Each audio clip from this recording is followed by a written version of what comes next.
Thank you for tuning in to the Life of KG podcast. We are all about helping you guys in the beauty industry.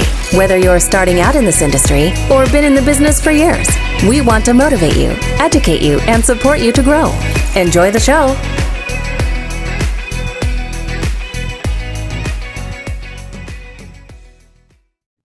Hey everyone, welcome back to A Life of KG. I hope you're all staying in, staying safe, and also staying sane in these really weird and unpredictable times. We're normally all crying that we're time poor, and now we have all this time on our hands. So just try and use it really, really wisely and get all the stuff done that you never get time to have done, and spend really quality time with your family. Make the most of it, because it's guaranteed, hopefully, this will never ever happen again. So anyway, today I'm really excited because I get to interview Frankie Widdows. If you don't know who Frankie Widdows is, then where have you been, girls? Like, she is a lash queen and she's been around for so many years now.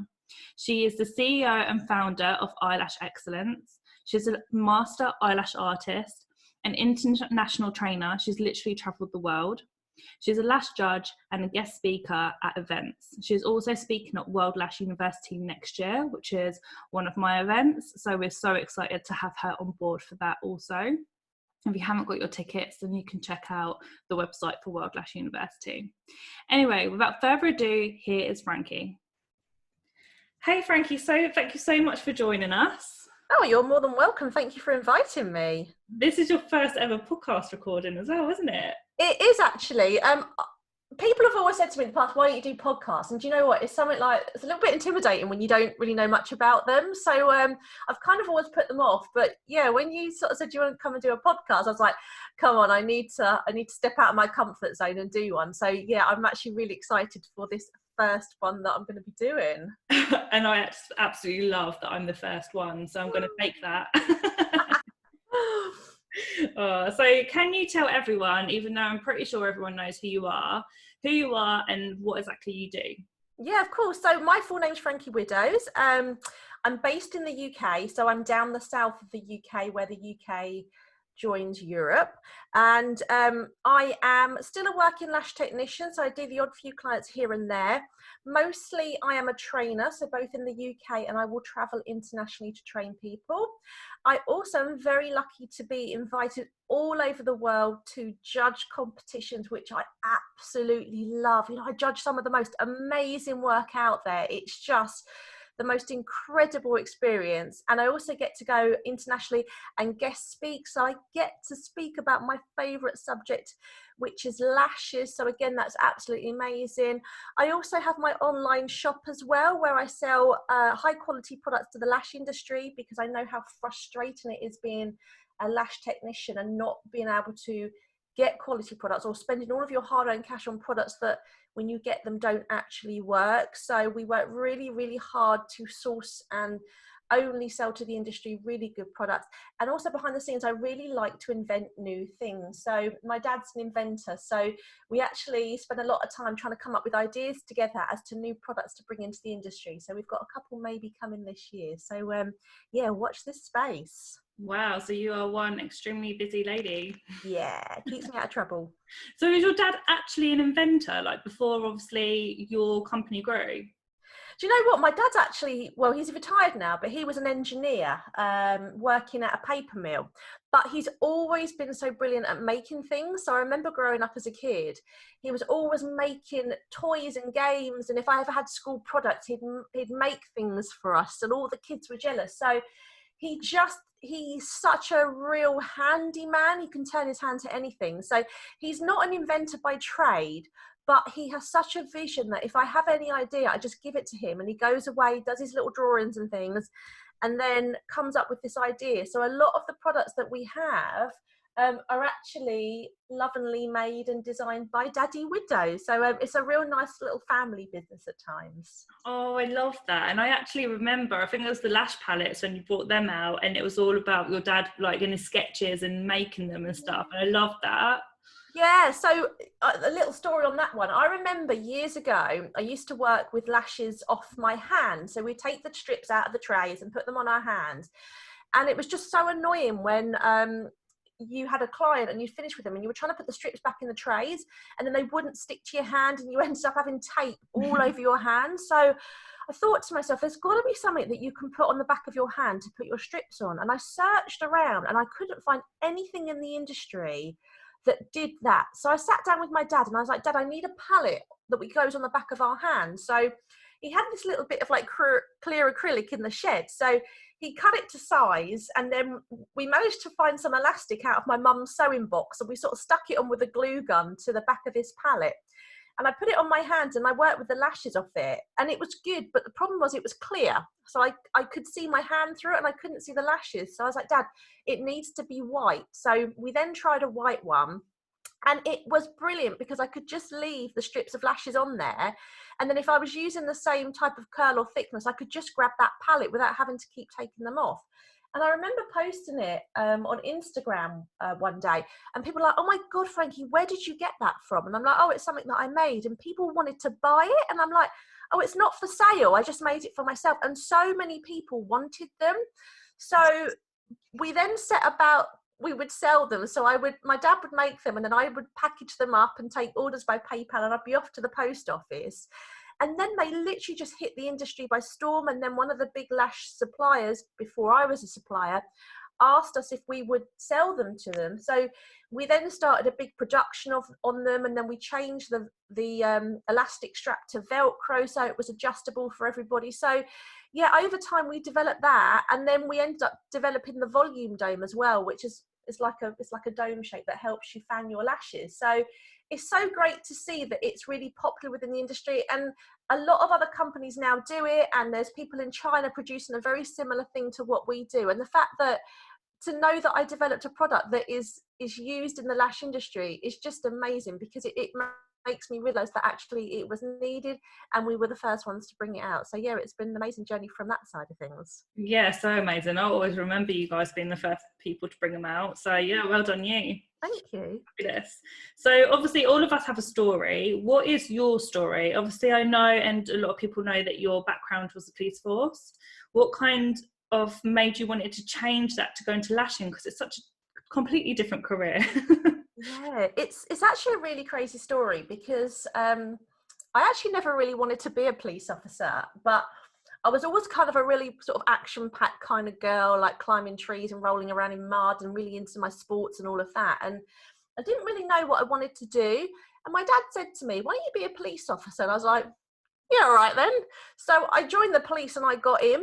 And I've always really liked to help people. So I did join the police to make a difference, which is what a lot of people that join the police say. And I did it for 10 years, and 6 out of those 10 years I was actually a dog handler because I'm so passionate about animals, especially dogs. And although I enjoyed it, I just didn't feel like I was getting the job satisfaction because I'm a bit of a people pleaser and I do like to help people. And I just felt that our hands were very tied and that I wasn't able to do the job that I signed up to do. But the problem was that I joined the police with no qualifications other than GCSEs and A levels, and I actually did go to university after A levels, and I went and did law and welfare because I didn't want to move away from my hometown because I didn't really want to go to university, but it was kind of recommended that I did. So the only course that they did that was similar to anything that could get me into the police, and I kind of wanted to do a criminology degree, but the university in my hometown of Kent didn't do that. So I did law and welfare, and it was all civil law. And oh my God, I don't have an academic brain like that. So after 5 weeks, I just realized that it wasn't for me. So I quit, and I was working in Asda, the supermarket, which is a chain of Walmart. And I applied for the police and I got in. So the problem was I had no qualifications after 10 years of being in the police other than being a police officer. So I knew I wanted to leave the police, but I didn't really know what it was that I wanted to do. Although I'd always been very creative, so I love to paint and draw and make things. I've always got to be doing something with my hands. Mm-hmm. And at the time, I was getting my lashes done by somebody, and she was a mobile therapist, and she did lots of different beauty treatments, and she just looked like she had the most glamorous job. And I thought to myself, do you know what? I could actually do that. And you know, she was earning a load of money. Yeah, she had high profile clients. And when I sort of did the maths in my head about how much money that she was earning, I thought, you know what, I could do that. And I'd be earning a lot more than I was as a police officer. So I really did my maths on it and sort of looked at sort of how much I could earn and how much it would cost me in my car and all of that to be a mobile beauty therapist. And I thought, do you know what, I'm going to go and do this. Now, the problem was that I couldn't leave the police and go to college because I would have needed to get another job and it wouldn't have been enough to sort of pay my wage at the time.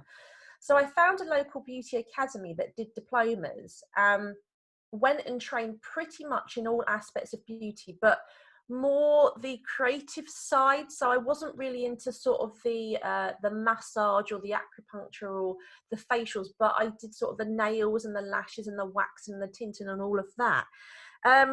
So I then ran that as a secondary job along being inside a police officer with the view to then build my business up and then leave to do it full time. But the problem that I had was because I was working full time in the police, where I built my clients up so much, I literally struggled to work two jobs. I was literally getting in from a night shift, sleeping for 2 hours and then going out and doing beauty all day and then getting home, having a sort of a half an hour cat nap and then going back out to work, and I just couldn't sustain it. So I then left the police probably at the worst time of the year, which was October, and then literally everything dropped off. Yeah, I was busy at Christmas, but then it dropped off till the next April.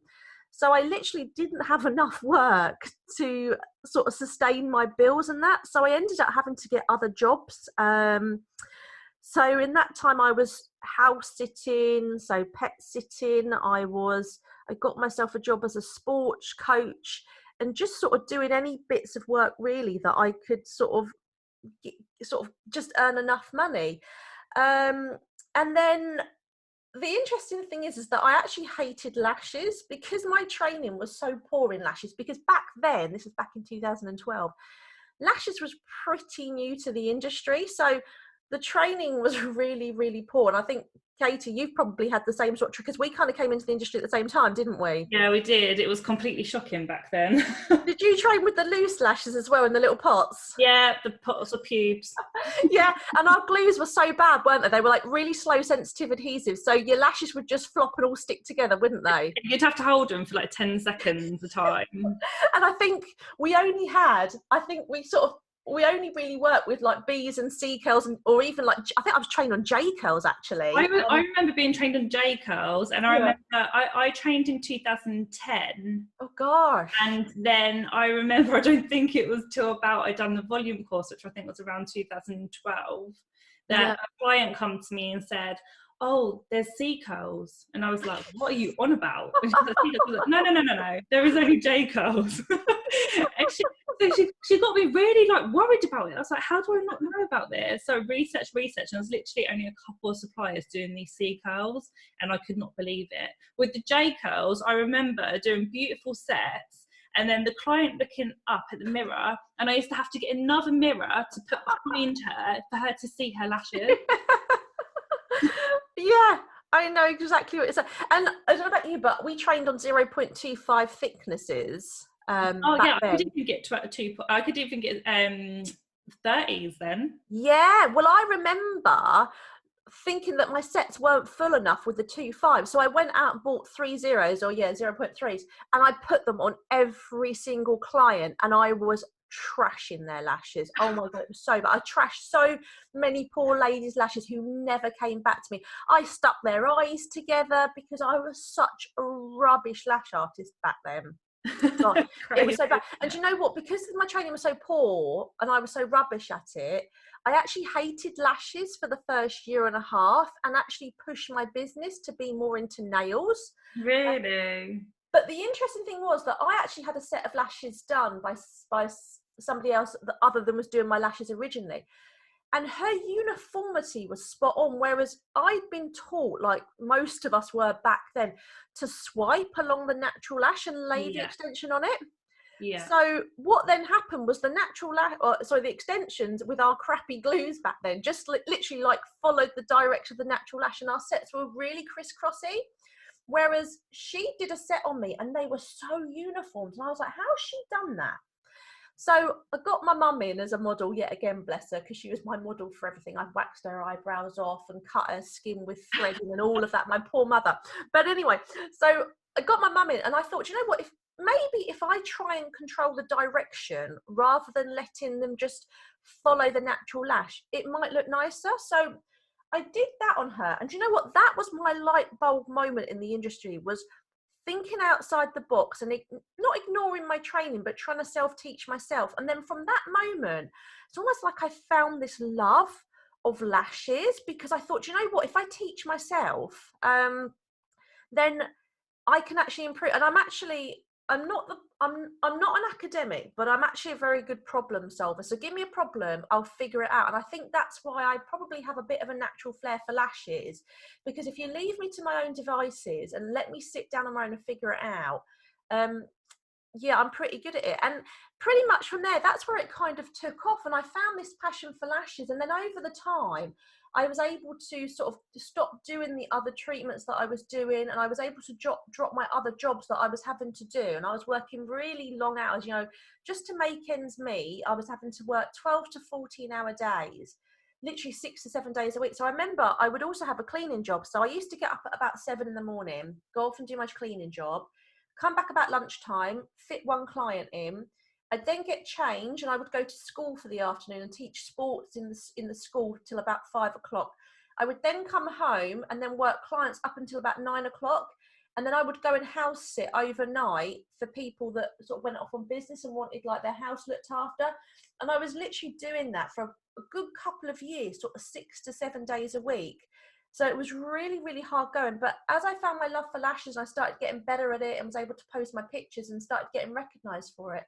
I was able to focus solely on lashes and then get rid of all the other treatments and then sort of kind of really sort of enter the lash industry and start to build up from where I am today. So yeah, that's kind of how I left the police and got into lashes. Wow, what a story. Yeah, crazy. So obviously from that time, obviously lashing and building your business, which is so hard, as everyone knows, what was kind of your turning point in your lash career that's made you gone from doing clients every day to then going on to being the world-renowned lash artist that you are? So again, it's crazy when you say things like that as sort of how far I've come. So how it started out, so back then, this was probably like 2013, 2014. We didn't have all of the lash forums that we have now on platforms like Facebook.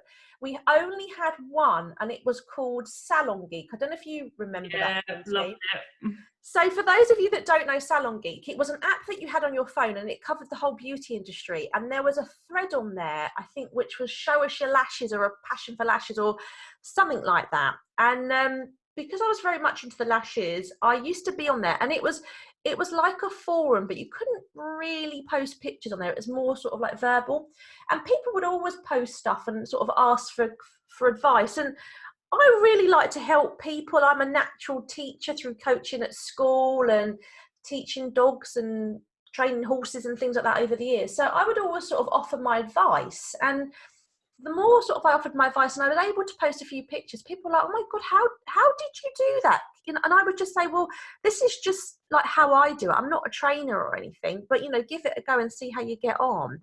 And somebody said to me, oh, you know, would you do a video about that? And I was like, oh, okay. And I didn't really know how to do videos. And I'd taken a few business courses. And one of them was about getting yourself on YouTube. So I went out and bought myself this little camera and a little tripod, and I did some very, very basic videos and sort of set up a YouTube channel. And back then I was a real technology dinosaur, and I didn't have anyone to help me, so I sort of struggled my way through. I did a few videos, and you know what? The feedback was amazing. And back then, nobody really did lash videos on YouTube. I was one of the first people, so I hit the industry at a really good time, which I think is why my channel grew so quickly, because nobody really wanted to give their information away for free like they do now. Yeah. And it was pretty much sort of through that people were like, you know what, you should be a trainer. And I was like, nah, you know, I'm not good enough to be a trainer. I never really wanted to be a trainer. I was just happy doing my lashes and going around and seeing my clients and that.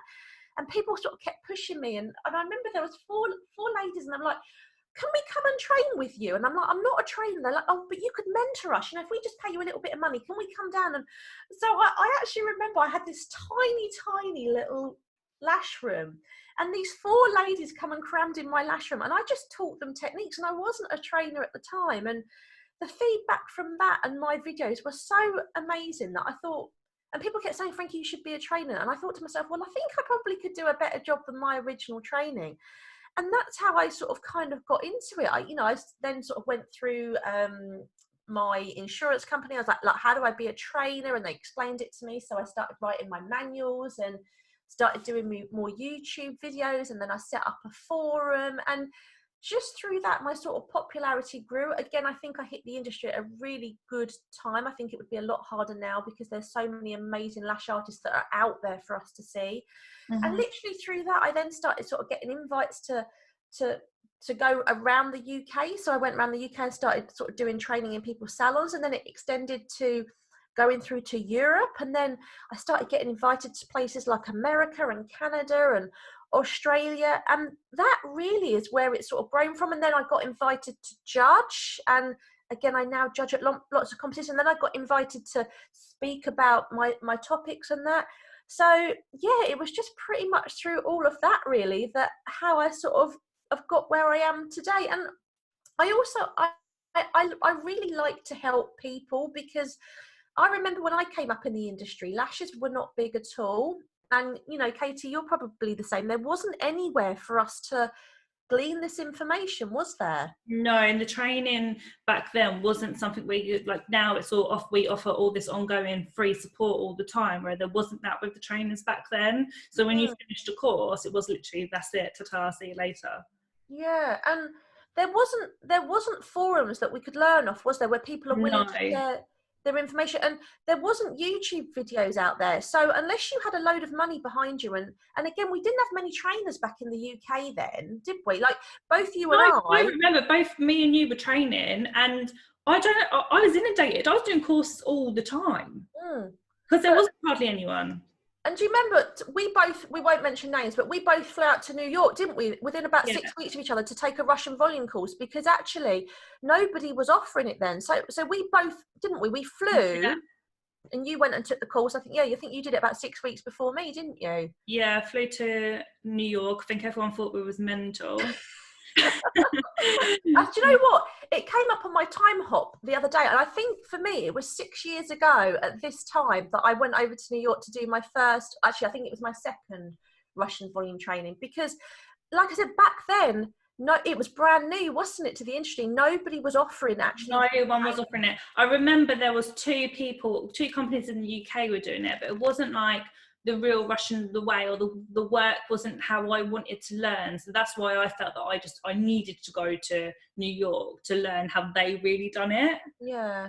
And it was just such a good point. And I remember then when we come back from New York, like we were just inundated with courses. Yeah, because no one was offering training back then. And it was actually, I don't know about you, Katie, but it was so hard for us to learn back then, because there weren't the courses out there. There wasn't the free material. So I didn't really, and I don't know about you, I didn't really have the opportunity to be able to be trained. I had to learn it all on my own. And I think sometimes that makes you a better lash artist, because you really have to engage your brain, don't you? Yeah, definitely. You really do. Yeah. So yeah, that's kind of my sort of story up to there, really. Yeah, it's amazing when you think about it. It's not until you really talk about it, and I always find this about like my own career as well, it's not until you talk about it and think, bloody hell, yeah, I remember I done this or I done that, or like how things were such a struggle, and like, yeah, it's just crazy how far you come. But when you're so busy and you're so in it, it's not very often you step back and think, wow, I actually done that. Yeah, no, it's very, very true. It's crazy. It really is. So out of like all the years you've been in business now, what would you say has been your biggest struggle out of it all? My biggest struggle, I think, actually has to be confidence, because we have so many amazing lash artists out there now that I almost feel like sometimes that you are competing all the time. You're always trying to reinvent yourself, and you're always trying to stay above the game. And it's really hard when you're running a business and you know, you're not being able to lash every single day because you're busy running your business. So your lash skills sort of go to pot a little bit. And when you're a trainer, you're constantly having to update your manuals and your courses. And for me, I'm very passionate about what I do. So I'm almost like, oh my God, are my courses good enough? Do I give enough content to my students? And again, like I said, you know, there are some amazing lash artists out there, and I judge such amazing work. And I think it's very easy to compare yourself to other people. And we all do this in whatever industry we're in. We always see amazing work out there and we compare ourselves. So confidence is a massive, I think that is my biggest struggle, is having that confidence and that belief in myself that I'm doing all right. So yeah, so I really think that for me is one of my biggest struggles, and probably always will be, because actually I think the minute that you actually become a little bit complacent, like, yeah, I'm good, I'm doing all right, I think that's when your standards will slack a little bit. So for me, I'll always keep pushing and maybe have that little bit of self-doubt, because I think it will push me to always try to offer the very, very best that I can and never stagnate in what I'm doing. Yeah, and that's always good to kind of be on the ball with that and not get too comfortable with everything. But then I guess when you are judging like so much beautiful work all the time, it's so hard not to compare yourself. But then I don't know what you believe, but I believe that you can be the most amazing lash artist, but it doesn't necessarily mean you're a good trainer.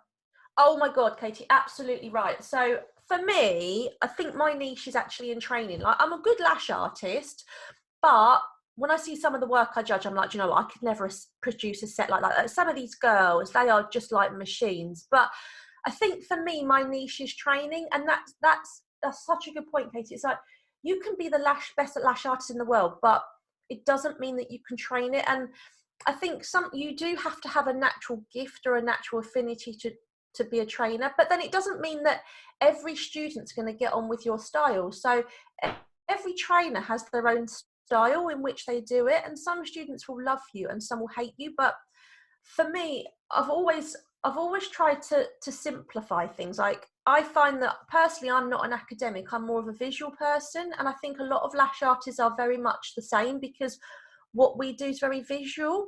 So for that reason, I always try and develop my courses and my course content and my manual to be very visual, and try to break it down and simplify things as much as possible, and also make learning fun, because I think lashes can be stressful enough as it is. And like I said, the idea is to make it fun and make learning fun, because if we can enjoy what we do and find an easy way of learning how to do it, then it's going to make our job so much easier in the long run.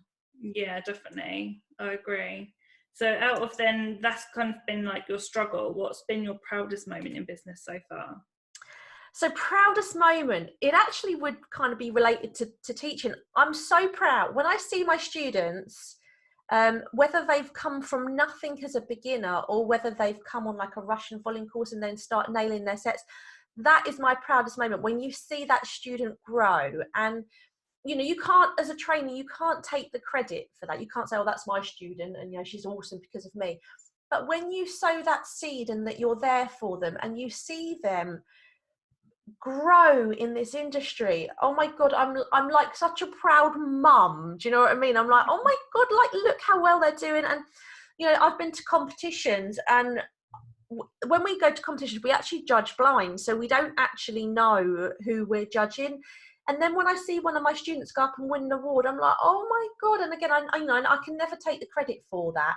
But yeah, to see students come from nothing or to excel in the industry, for me, that is my proudest moment. And it's what makes all of this worthwhile. So yeah. Yeah, definitely. And I do think, like, obviously a trainer is such a massive thing in a lash artist's career, but there are some girls that just cannot pick lashes up, and then there's some girls that are just absolute naturals. Yeah. Like, but it is like so amazing, like I said, when your students do go so far, and as a trainer you are the person that's given that stepping stone to go into business or set up their own thing or to be award-winning lash artists, and it's just so nice when that happens. Yeah, and I don't know about you, Katie, but probably my most rewarding ones are It's usually the girls that I get come on my skill building classes, or they've come back as a beginner's refresher or a volume refresher. And a lot of the time they've lost their confidence. So whether their initial training was poor or they've struggled and they've really lost their confidence, and you look at their technique and you can see that they're doing something wrong, and all you need to do is just show them a slightly different way or just tweak their technique slightly. And you literally see that light bulb moment there in front of you. And they're like, oh my God, that's so easy. And I'm like, yeah. And that's it. When you get one that's lost their confidence or his confidence, it's not just obviously women that we train, and then just see them just, like I said, that light bulb moment, and then they just hit the industry, and then they're doing this and that, and you see them grow. For me, like I said, that's just, that out of all of it is just the most rewarding thing. And that's when I'm so proud, because, and they message me, and I've had literally one this afternoon that said, Frankie, if it wasn't for you, I wouldn't be doing what I love, or if it wasn't for you, I would have given up lashes. So I want to thank you for that. And that, it just chokes me up every time. I'm like, oh my God. So yeah, that is just, it's amazing when you can do that. Yeah, that makes me so proud. So yeah. Aww. So I'm sure most of the people listening are going to be lash artists, and I'm positive they'll love to know the answer to this question. So obviously, as a lash queen yourself, can you give us your top 5 tips for a lash artist to create the perfect set of lashes? So I guess what would you look for when it comes to competition lashes, really?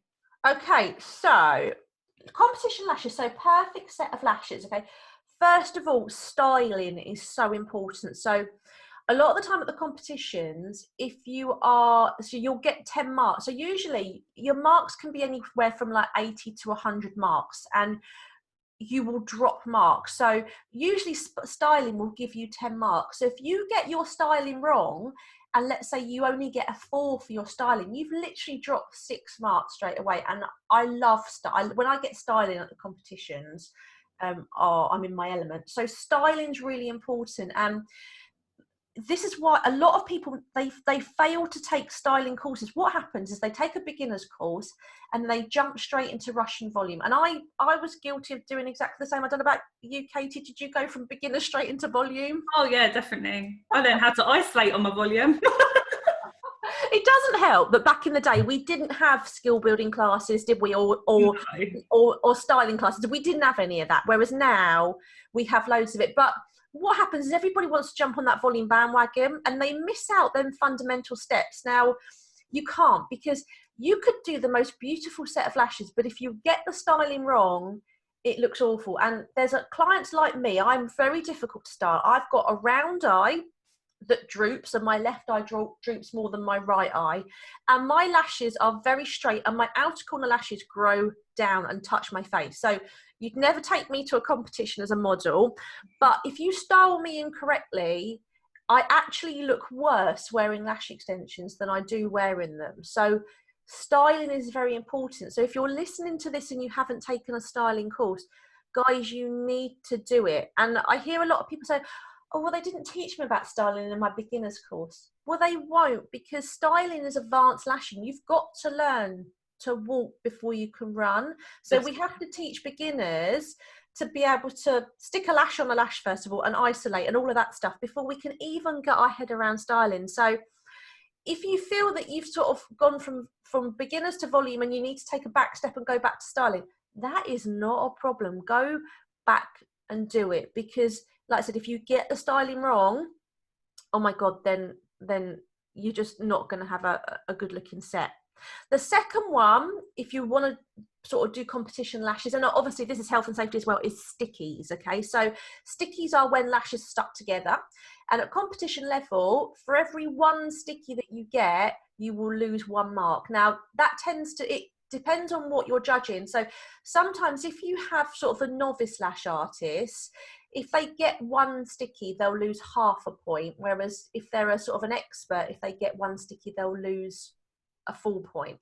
But stickies, whether you are competition lashing or whether you're obviously lashing your clients, really important, because obviously if we get stickies, it's going to inhibit the natural growth of the lashes, and cause them to prematurely be pulled out and cause damage. So this is why you need a very good adhesive. So a quick curing one as much as possible, depend on your level.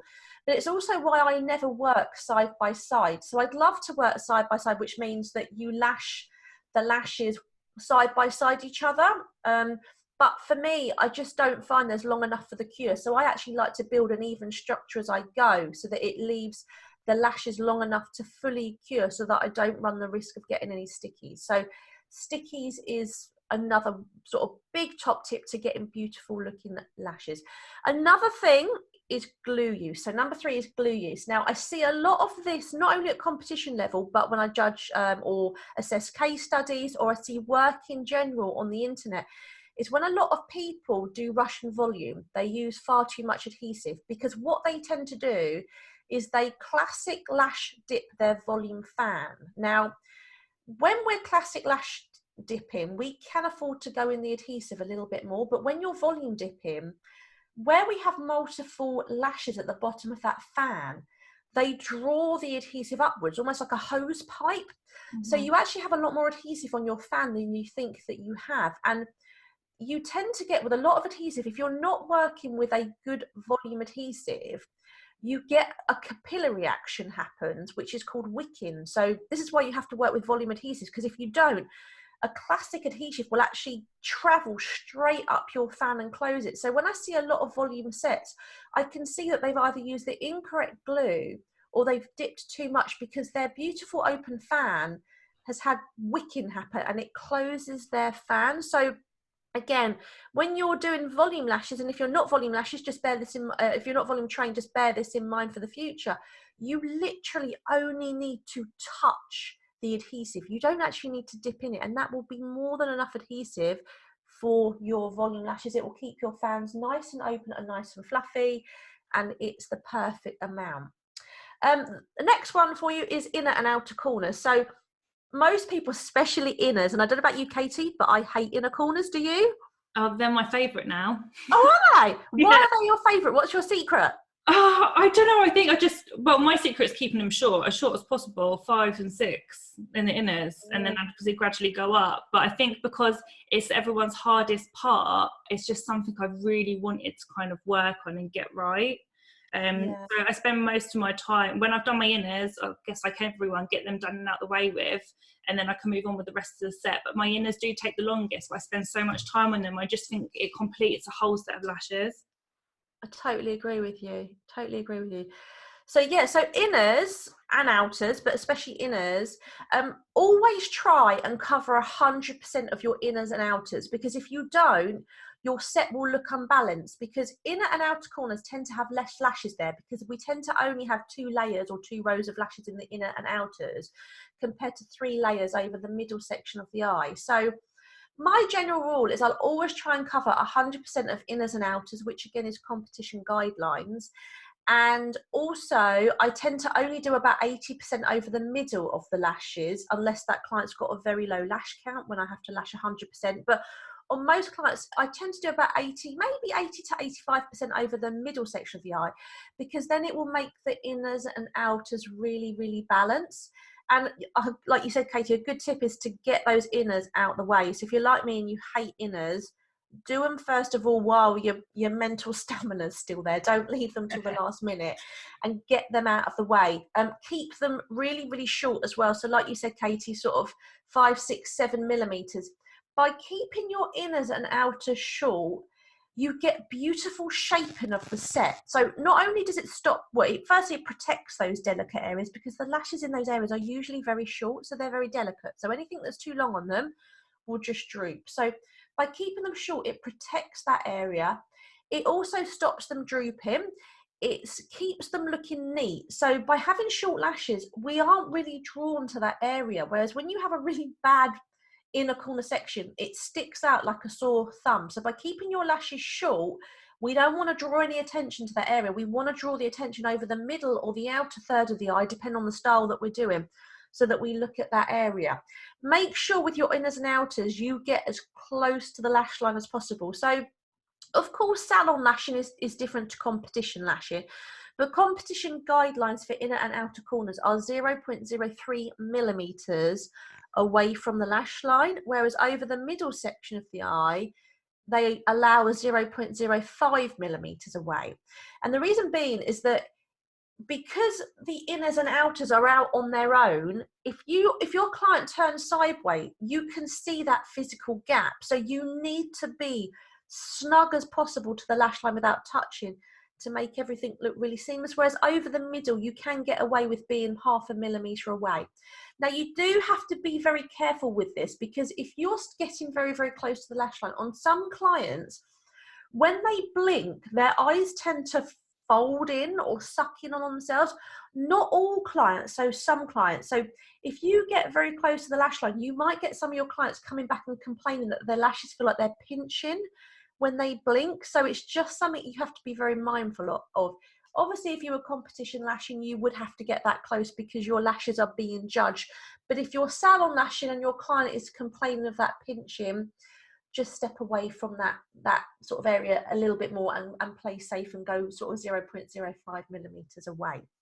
And probably my last top tip, and it's not obviously to do with competition, but have fun, okay? Because I see so many posts, I run forums and I have messages from technicians that are literally beating themselves up over a set that they did and they weren't happy, or the client was happy and the client was happy and they weren't happy, or the client was unhappy but they did an awesome job. And these technicians, because they're so passionate about what they do, of course they're going to let it get to them. But somebody said to me once, it's just lashes. It's just little bits of plastic that you're sticking on someone's eyes. Don't worry about it. Just move on with your life. And I've always remembered that. So I used to be like that. Like if I did a bad set, oh my God, it would just it would ruin me for days. I would worry about it. I'd lose my confidence. And do you know what? I learned just to chill out a little bit. And I remember I actually took a training class with Lash by Francesca, who was Francesca Middleton. And when I sent pictures of my work to her, she said, your sets are too perfect, Frankie. I said, oh no. I said, that's what I'm going for. That is what I'm going. She's like, that's fine. She said, but in your everyday lashing, don't forget that natural lashes, do tend to lose direction a little bit. And actually look at strip lashes that a lot of people wear. They're not always uniform. The whole wispy lack of direction is very, very popular. And it was me that was putting so much pressure on myself. Now, of course, if you're competition lashing, your uniformity is going to be spot on. But if you're salon lashing, your lashes are a little bit out of place, it's not really a big deal. And I don't know about you, but I think we've all had it where we've done, I definitely had it. I've done some sets that I've thought were horrific. Like the client has sat up and I've been like, oh my God, what have I done? Like I've had the worst lash day. Yeah. And they've gone, oh my God, Frankie, I don't know what you've done today, but they look amazing. And I'm like, in my head, are you seriously kidding me? It looks like I've lashed you with my eyes closed and my hands tied behind my back. And they're like, oh my God, this set is just amazing. And you know what? They're lacking in direction and my top line is slightly staggered where I failed to lash the correct layer and things like that. But clients don't always want that. Clients sometimes like that more natural look. It's us that put so much pressure on ourselves, probably because we only see perfection on the forums and things like that. But so just this lesson, guys, just chill out. It is just lashes at the end of the day. Tomorrow, no one's going to know about it. No one's going to worry about it. It really isn't worth it. As long as your clients are happy and they're coming back, what more can you ask for? And if you love what you do because you just chill out and have fun, you will never technically work another day in your life. And out of all of it, I think that's probably the most important lesson that I've tried to teach myself over the years to probably keep my sanity in this industry, I'd say. Yeah. What amazing tips. Thank you. I absolutely love them. You're welcome. The last one, though, I do definitely agree with. And I think competition lashing and salon lashing is completely different. Yeah. Even, for example, in my salon, if I let them do competition lashes, we give them 4 hours or so, possibly even more. Day-to-day lashing, 2 hours for a full set of volume. And they will do a wicked set of lashes in 2 hours. Yeah. But they will still do the tips that we give them for the competition lashes, but when it does come to their placement and stuff like that, well, the placement will still be fine, but their direction and stuff, it's just not the same. But you can still implement all of them tips that you would do for competition lashes in your everyday sets to make them better. But a client is never going to know. Like, if one's slightly out and you're beating yourself up about it, the client is going to have no idea. Yeah, they don't, do they? We're the ones that put pressure on it, not them. Yeah, it is because we want a perfect shot for social media. Very, very true, actually. Yeah, it is. Yeah, it's very interesting. But yeah, the clients are always like, if you do a decent set, they're always really, really happy. Oh, so what's next for you then, Frankie, with you and your brand? So that's a really good question. Obviously, we are literally in the first week of lockdown here in the UK due to the coronavirus. So yeah, I think all of those plans that we probably made, like 2020 is going to be amazing, I'm going to do this and I'm going to do that, everything literally overnight has changed. So we've kind of had to change tactic a little bit. Now, luckily for me, I wasn't planning on doing too much traveling at the start of this year. I got a new puppy back in December, so I've got a little German Shepherd puppy that's 5-6 months old now. So I decided to take the first half of the year off because I wanted to focus on him. I'm very much into my dog training, so I wanted to have some fun with him. So luckily at this moment in time, I wasn't due to travel, whereas usually now it's sort of from February through to like November, I'm busy out of the country once, twice a month, every month. So at the moment, it hasn't changed too much for me. Obviously, things like our shop and the salon and working clients, like everybody else, is literally sort of shut down. Although, we are still shipping internationally, we've got great couriers, but obviously if a lot of people are closed down across the globe and we do ship our products all over the world, then people don't currently need the product. So, that sort of is quiet now at the moment.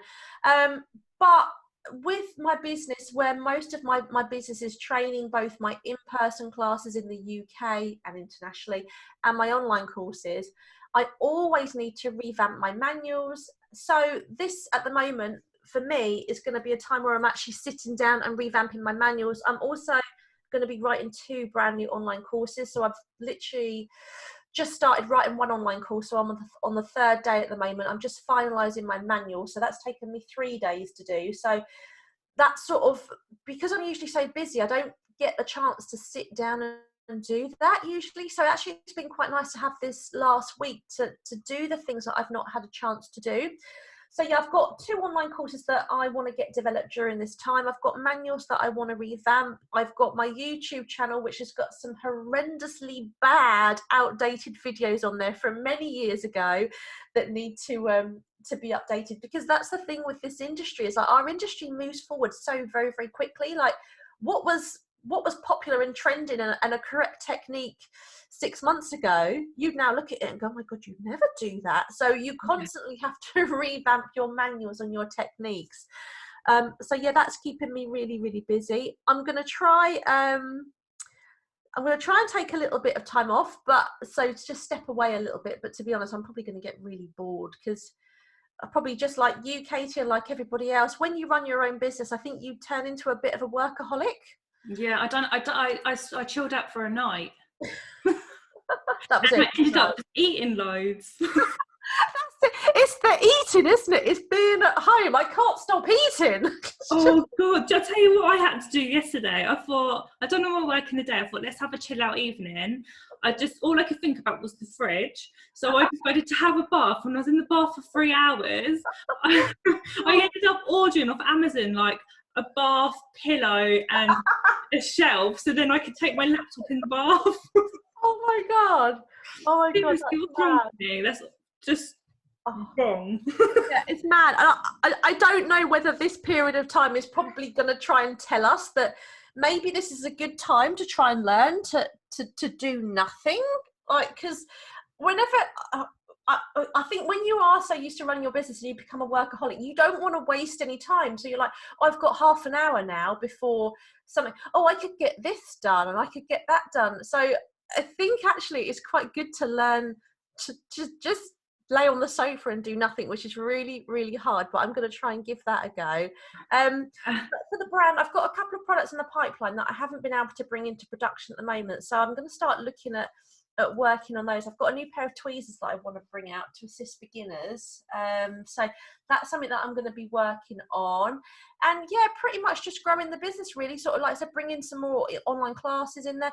I'm going to hopefully, it all depends on how the industry goes, look to be recruiting more international trainers. So we did a recruitment drive at the end of last year, because we appreciate that not everybody can get to the UK. So we do have 6 international trainers across the globe, but I would like to be bringing some more in, but it just depends how the industry picks up. So yeah, and as per always, I'm always sourcing new products as well. So with our manufacturers, there's always a new product out, or there's always a new improvement in the product, or there's always, as my dad says, Francine, there's always a better way, because my real name is Francine. Francine, there's always a better way. So for me, I'm always looking at a better technique, a better product. And yeah, that keeps me busy. And normally those ideas come to me about 3 o'clock in the morning when I get up to use the bathroom, because I always have to have a wee in the night. I can never sleep the whole night through. Ideas come to me at 3 o'clock in the morning. So I've learned to have a pen and a paper, and I jot them down. And yeah, so that's kind of the plan for my business next. But I have learned over the last, let's say, 2 weeks, that the things that you put in place are actually out of your control. So another little life lesson I've learned very quickly over the last couple of weeks is go with the flow. Don't plan too much. Just go with the flow as and when it happens, because otherwise, if you can't go with the flow, then you're going to be stuffed. So yeah, there we go. That is so true, isn't it? Everything's completely out of our control. Yeah, absolutely. Let's just hope it's not longer than 3 months. I think we'll all climb the walls, won't we? If it's longer than we'll be lashing the dog and the cat and the kids and the husband, and I know. can you imagine? We'll proper get like proper lash withdrawal symptoms if we physically can't lash. I don't know about you, Katie, but where I don't lash a lot now, when I run courses, I can't wait to get on the model. Yeah. Do you want me to come in for a minute? Just, do you want a break? I'll come in. They're like, oh no, it's fine. Like, oh no, you go and sit over there. And then they're like, can I have my model back now? Or just another couple, then you can come back in. Because you literally get withdrawals from lashing people. It's so, God knows what we're going to be like after 3 months. Oh no, God knows. We're all going to need therapy after, that's for sure. Lash therapy. Yeah. Well, that's what we could do. I could be a lash therapist for people that have stepped away from lashing for too long. There you go. There's your next business. Oh gosh. So Frankie, where can people connect with you online? Okay, so first of all, most of my stuff is on my website, which is eyelashexcellence.com. So on there, we have the international shop. So all of our products that we ship all across the globe.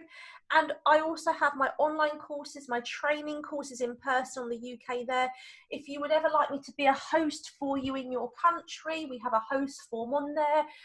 We have brand ambassadors on there. I have a Lash Tech Tutorials mentoring page on there that people can join and be sort of one of my students on there. We have so many different things. Oh, and you can apply to be a trainer as well. So yeah, for the main things, most of my things are on eyelashexcellence.com.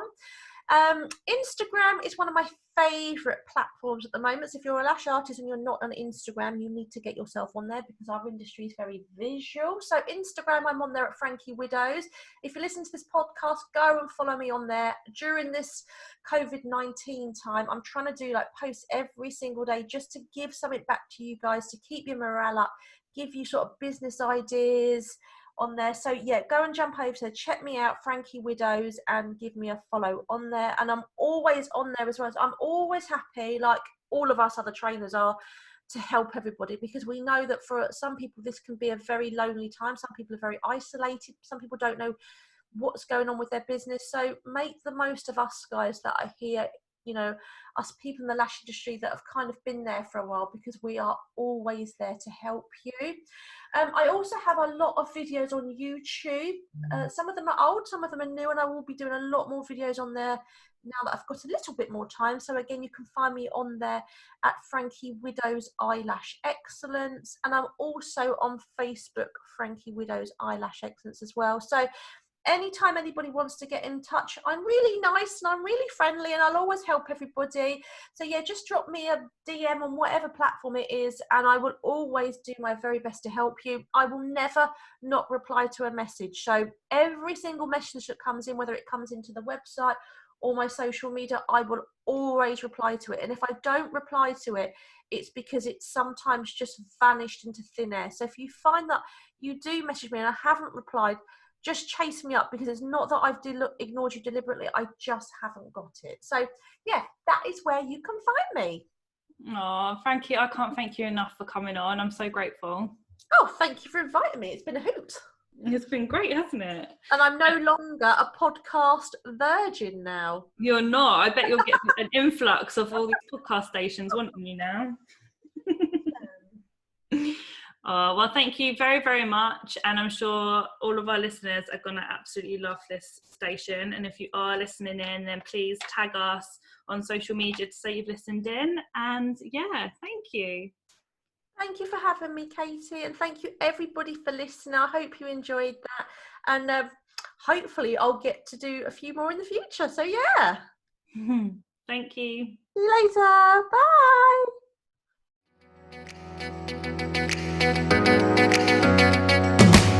We would love to hear what you thought about this episode. I love the show, guys. You're awesome. Please leave a review and share on social media tagging at KG Salon so we can share. I always follow them. Until next time, have an amazing, successful week.